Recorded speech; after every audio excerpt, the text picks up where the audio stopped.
Hope you had a lively discussion about this question. This is something that Tom and I talk a lot about over coffee, my Nescafe and his brewed coffee, during a lot of our group discussions or research group discussions. And this is this idea about the toggle switch, or thinking about shock behavior outcome.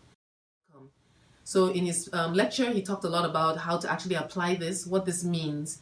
And we want to think about some practical ways that we could actually use this idea of the toggle switch, flipping the question to answer or determine good questions to answer, and also to guide our hypothesis that we're testing in our research.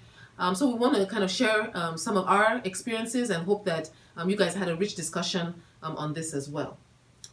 I think that this is similar to and related to the idea of testing conventional wisdom and myths. Mm-hmm. And you can call past literature not a myth or conventional wisdom, but often it attains the strength of conventional wisdom because it's the reigning literature. And your goal as writing an article is to find the gap in the debate and then go into that gap. You're looking for the gap. Or you're looking for some position that's already taken and then finding the opposite or some variation on it so that it justifies the publication. And, I'll go back to the discussion about farmers getting funding to buy fertilizer, to buy tractors, etc. And very often the debate in the past focused on credit from either some government programs or from banks on the purchase or investments by farmers in new technology. And so there was testing of that and saying who's getting this credit or the credit's not available. And yet then when we would look at the data from our surveys, we would find that farmers were adopting a lot of fertilizer, as you just said earlier, and surprising amounts of fertilizer they were adopting, or we would find that they were using machines or they were accumulating capital on the farm in various ways. And then we'd say, where the heck are they getting the money for this? And people would say, well, that it's not possible that they're making the investments because they're not getting access to credit, microcredit or this or that. We need a credit program. And yet they would be investing. So we compared the two, and the toggle switch was saying, credit, non-credit sources. Credit, non-source credit. It's easy. And you say, okay, that debate's fine about credit. Now, what are the non-credit sources of income? Then we started, as you were saying earlier, with a factual question. Where did they get their income, their cash? And in the case of West Africa, for example, we found that in Burkina Faso, 80% of the cash that they had in the household came from rural non-farm employment. 20% came from selling livestock or grain or whatever, and or 18%, and maybe 1% from loans. And even informal loans were only 1%. Even informal loans were only 1%, and maybe 1% from gifts, net gifts received from the family. Look at that. So that 80%, that then put on the front burners the importance of rural non-farm employment. But it was just this simple toggle switch, credit, non-credit.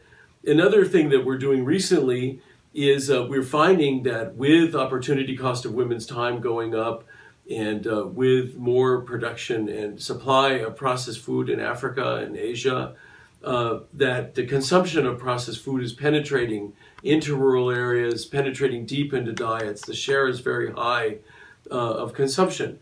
And the debate that's raging in the world, aptly and well, is on the health effects of processed food, obesity, other kinds of problems related to eating too much processed food.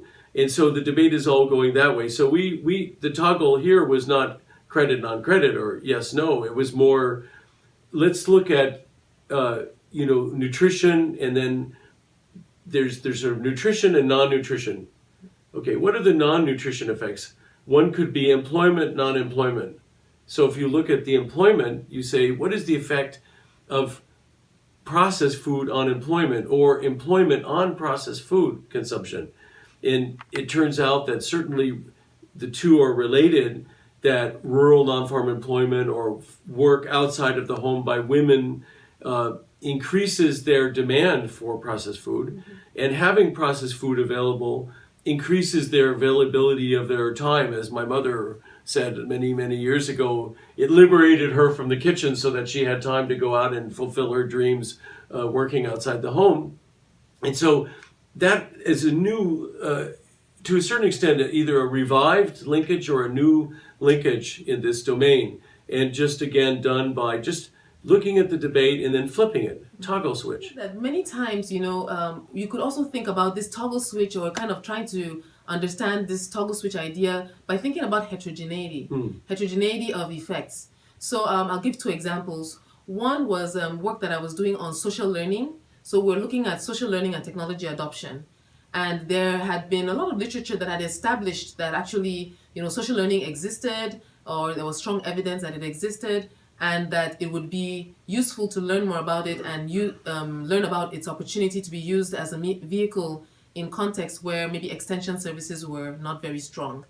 And so I came into it just thinking, okay, this is interesting, but I thought, okay, what would be situations where maybe social learning might not be enough for you to adopt the technology? What might be some other constraints that a farmer might face?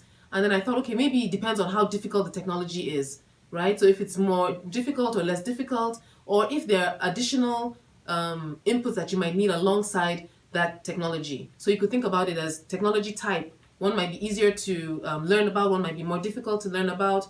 Or you could think about the fact that if you're a poor farmer or a rich farmer, then you might have additional constraints that might prevent you from being able to adopt.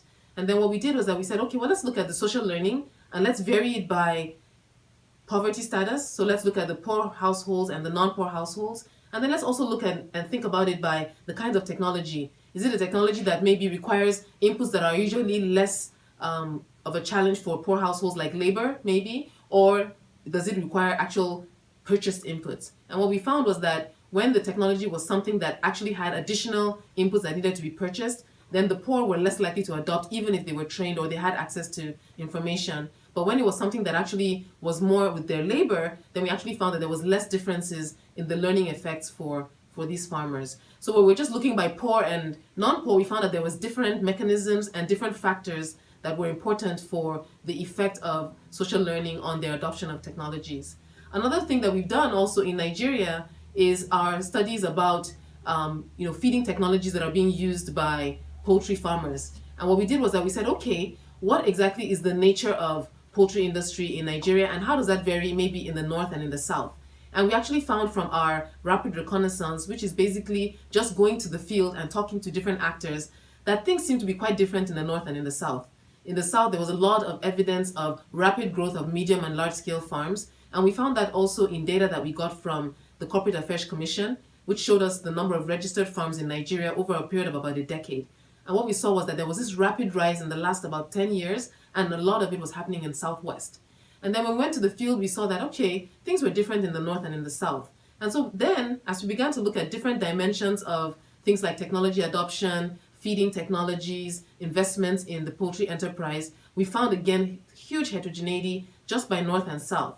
But then because we're trying to sell this idea to a reviewer that might be non-Nigerian or an audience that might be non-Nigerian, we're not articulating it and just saying it's North and South Nigeria, but we're actually characterizing what exactly is it about North and Southern Nigeria that might make it to be that we're seeing what we're seeing. What is the nature of the dynamism in the South? What's the nature of the consumption patterns in the South? What's the nature of the markets in the South? How does the North and Southern market links affect the activities in the North and in the South? And then by doing it that way, we're finding out information that is relevant to the Nigerian case specifically, but that can also be applied in the broader literature, because we focus not only on the place, but then the characteristics of the place that can then make it kind of more applicable more broadly. Fantastic. So I guess this is the same idea of just switching. Heterogeneity is a good way of thinking about that.